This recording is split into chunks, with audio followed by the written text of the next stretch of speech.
এইকেইদিন অকল বিয়া বিয়া বিয়া অকল ছ'চিয়েল মিডিয়াত গোটেই বিয়া বিয়াৰে কথা ওলাই আছে। মই ভাবিছোঁ দুষাৰমান ময়ো কৈ দিওঁ বিয়াৰ বিষয়ে। মানে সকলোৰে বিয়া হয় নহয় জানো? জোৰোণৰ দিনা যদি দৰা পক্ষই ছোৱালী ঘৰৰ কিবা আনি দিয়ে, অনাৰ পিছত যদি অকণমান বস্তু কমকৈ হয়, তেতিয়া হৈছে দৰাজন ভিক্ষাৰী, দৰাজন কৃপণ, দৰাজন আমুক তামুক ঢেৰ। তাৰপিছত বিয়াৰ পিছদিনাখন যদি ছোৱালী ঘৰে দৰা ঘৰলৈ বস্তু লৈ যায়,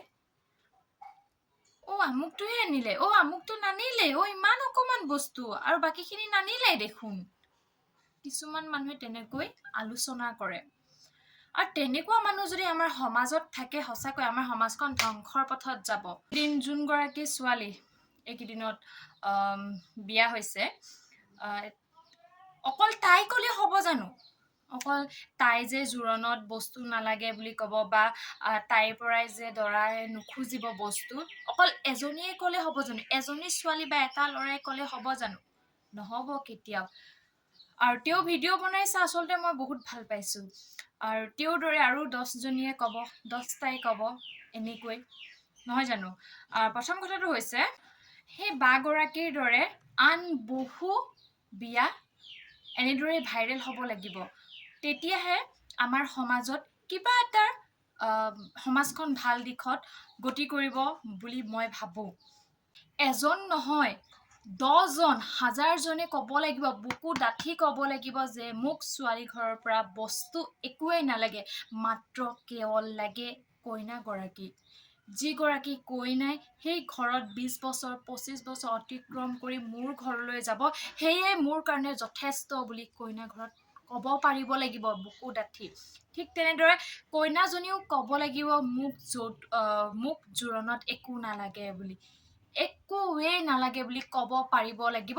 তেতিয়া হয়তো আমাৰ সমাজখন বহুত ভাল দিশত গতি কৰিব। কিন্তু ৰ'ব, যেতিয়া আপুনি ভাইৰেল হৈ গ'ল, দৰাটো বা ছোৱালীজনীয়ে যদি ভাইৰেল হৈ গ'ল, ভাইৰেল হোৱাৰ পিছত যদি কইনাগৰাকীয়ে দৰাটোক কয় মোক আমুক নিদিলা, মোক তামুক নিদিলা, মোক আমুকটো এতিয়া দিয়া, মোক তামুকটো দিয়া, তেনে কি থাকিল? একেটাই। মানুহক দেখাই কৈ কি লাভ? একোডালেই নহ'ল, হয়নে নহয় সেইটো কওক। আৰু ঠিক তেনেদৰে দৰাজন যেতিয়া ছোৱালীজনী যেতিয়া দৰাটোৰ ঘৰলৈ যায়, দৰাটোৱে যদি কয় তুমি মাৰৰ ঘৰৰ পৰা একো নানিলা, আমুক নানিলা তানিলা, অকল সুধা মানুহজনী আহিলা, মানে প্ৰথম কথাটো হৈছে তেওঁলোকে ভাইৰেল হোৱাৰ কাৰণেহে এইবোৰ কথা ক'লে। সেইটো যাতে হ'বলৈ নালাগে, সেইটোত আমি মন দিব লাগিব। যদি ইয়াতো কিবা আপোনালোকৰ মই যদি ভুলকৈ কৈ পাইছোঁ বা ভুলকৈ কৈছোঁ, তেনে ক্ষমা কৰি দিব। আৰু বহুতেই ক'ব পাৰে, বহুতেই কয় মোক তোমাৰ কথাবোৰ বহুত লাগি ধৰে, চৰি সেইটো কাৰণে মোৰ কিছুমান কথা লাগি ধৰে। ইমান স্পষ্টবাদী নহয়, স্পষ্টবাদী হয়, কিন্তু কিছুমান কথা লাগি যায়, তাৰ বাবে একদম ক্ষমা কৰিব। আৰু এইখিনি মোৰ অন্তৰৰ কথাই কৈছোঁ, প্লিজ কোনেও যাতে বেয়াকৈ নলয়। আৰু মোৰ কথাটোত যদি আপুনি যুক্তি আছে বুলি ভাবে, তেনে কমেণ্ট এটা কৰক। আৰু যদি আমি সকলোৱে এনেদৰে ভাবোঁ, তেনে সমাজখন সঁচাকৈ আমাৰ ভাল পথত গতি কৰিব।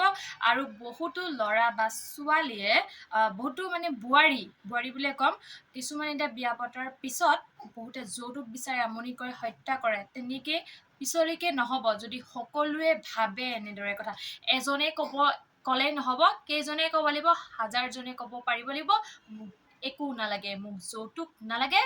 কইনাগৰাকীও ক'ব লাগিব মোক বৰ্তমান বুলি নহয়, মোক একোৱেই নালাগে বুলি ক'ব লাগিব। আৰু তেনে আজিলৈ নমস্কাৰ, নেক্সট ভিডিঅ'ত আকৌ লগ পাম।